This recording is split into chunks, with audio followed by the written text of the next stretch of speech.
वाघोळा ग्रामस्थ आणि जिल्हा परिषद प्राथमिक शाळेच्या विद्यार्थी मित्रमैत्रिणींनो, रामेश्वर विद्यालयाच्या विद्यार्थी मित्रमैत्रिणींनो, शिक्षक वृंद आणि गावकऱ्यांनो, आपली ही जी रामेश्वर विद्यालय जिल्हा परिषद प्राथमिक शाळा आहे, ही शाळेची स्थापना 1960 ची, म्हणजे तिचं वय आता 65 वर्ष झालं.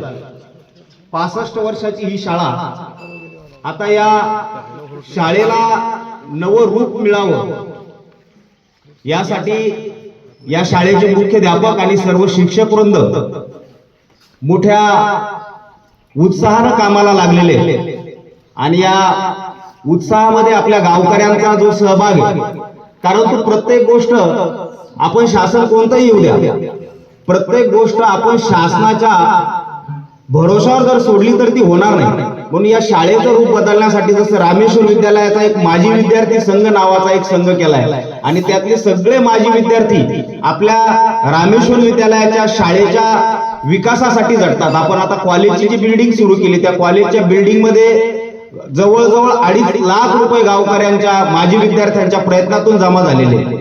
तसेच आता जे रामेश्वर विद्यालयाचे माजी विद्यार्थी आहेत, परंतु आता रामेश्वर विद्यालय स्थापन होण्याच्या अगोदरचे जे सगळे विद्यार्थी, आता ज्याची पहिली बॅच आहे, जे 65 वर्षापूर्वीचे विद्यार्थी असतील, 50 वर्षापूर्वीचे विद्यार्थी असतील, त्यांचे आता त्या सगळ्या माजी विद्यार्थ्यांचा संघ गावातले, आता बाबू मामा असतील, विष्णू भाऊ असतील, श्रीमंत भाऊ असतील किंवा आणि गणपत भाऊ, हे सगळे तुम्ही आता जे सगळे गावकरी उभे, ते प्रत्येक जण आपण या शाळेचे माजी विद्यार्थी आहेत. आणि म्हणून माजी विद्यार्थी म्हणून आपण या शाळेच्या विकासासाठी सरकारचं काम करणार आहे, पण गावकरी म्हणून एक आपला मोलाचा वाटा आपण सर्वांनी या ठिकाणी उचलावा असं या निमित्तानं आपल्याला सांगतो. आणि आदरणीय मुख्याध्यापक साहेब लवकरच सर्व माजी विद्यार्थ्यांची बैठक या शाळेत बोलवणार आहे. त्या प्रसंगी आपण सर्वांनी मुख्याध्यापकांशी भेटावं. आपल्या आपल्या वर्गातले काही मोबाईल नंबर असतील, नावं असतील तर ते त्यांना द्यावे. आणि या शाळेच्या विकासासाठी, म्हणजे खऱ्या अर्थानं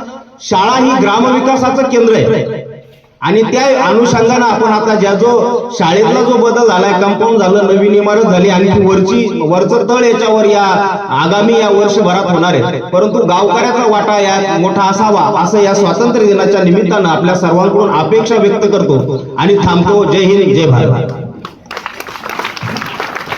धन्यवाद. आज आपल्याला मनोगत व्यक्त करायचं असेल त्यांनी 2 मिनिटात